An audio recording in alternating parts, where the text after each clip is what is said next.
Hello and welcome to the official podcast of Nagindas Khanwala College. I, Aisha Junaid, is the host for today's podcast episode.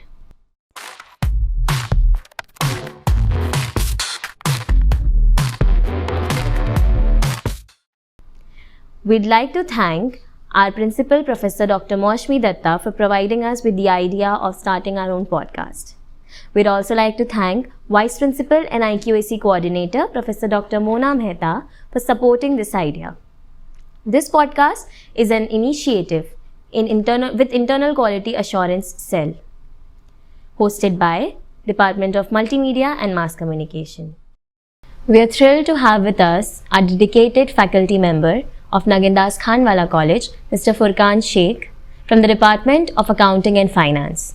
We also have with us the students of Nagindas Khanwala College, Kavish Mankar and Archie Shah.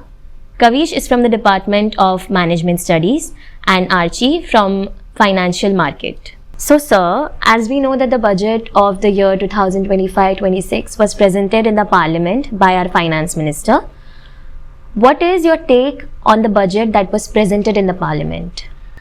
Okay, Aisha, before I actually answer that, let me put a disclaimer to what I'm going to speak.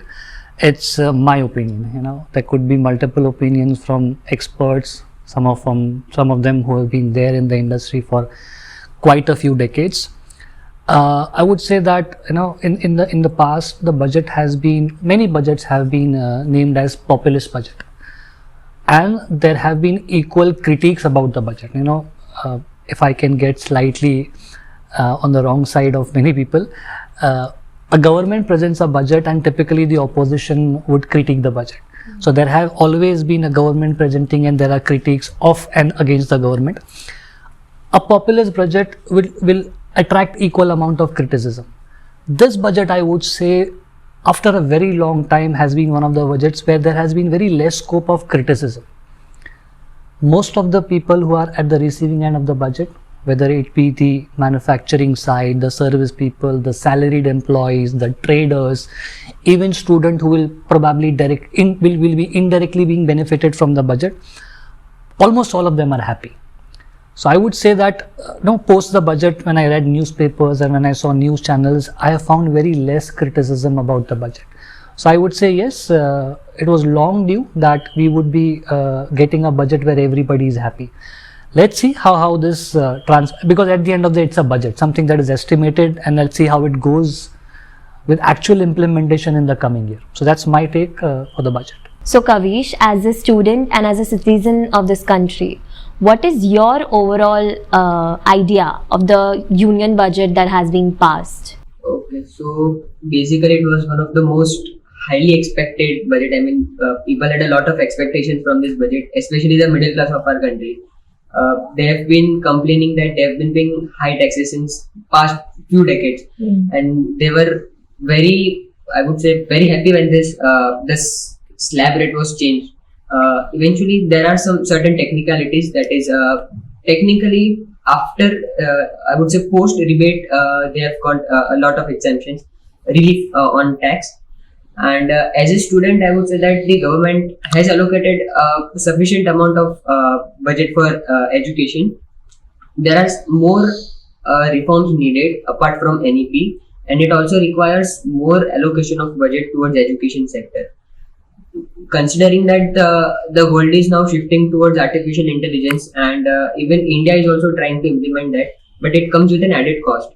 And for that we need more funds to be allocated towards education sector.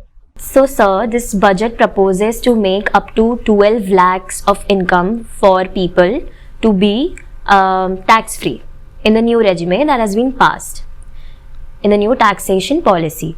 So what according to you is the relief to the middle class?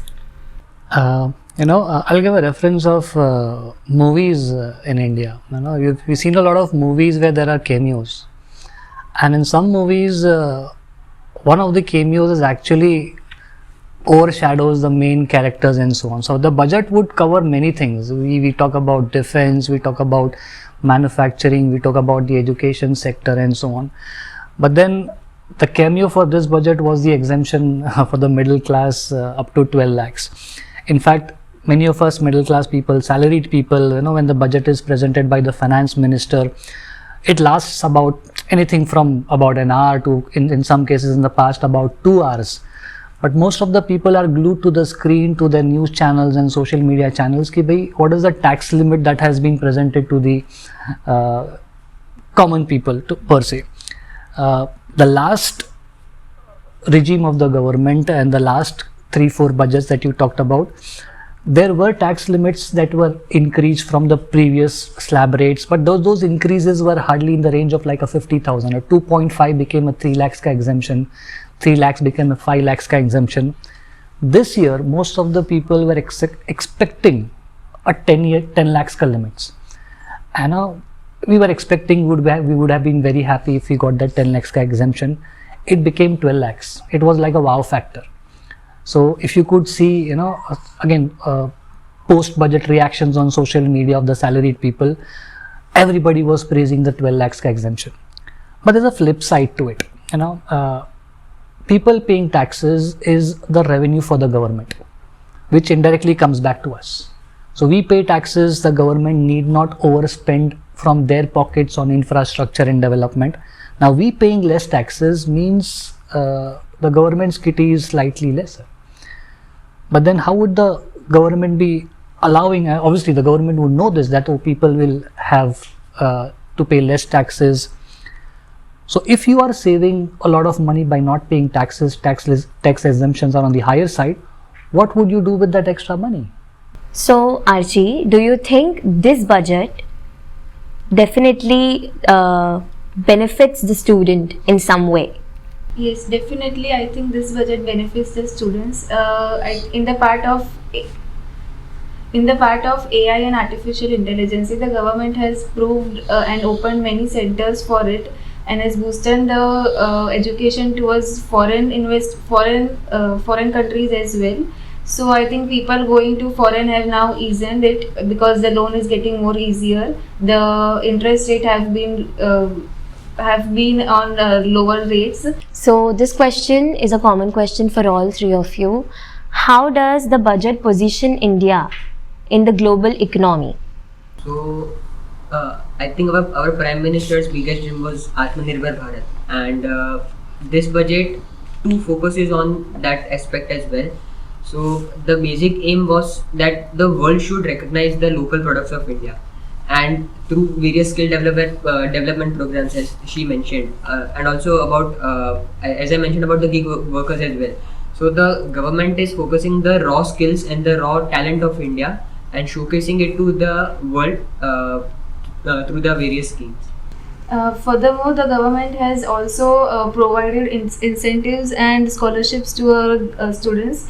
There is also some of the schemes of Ayushman Bharat scheme, which is into for the development of rural areas. So I think it has there is a development in the students' field.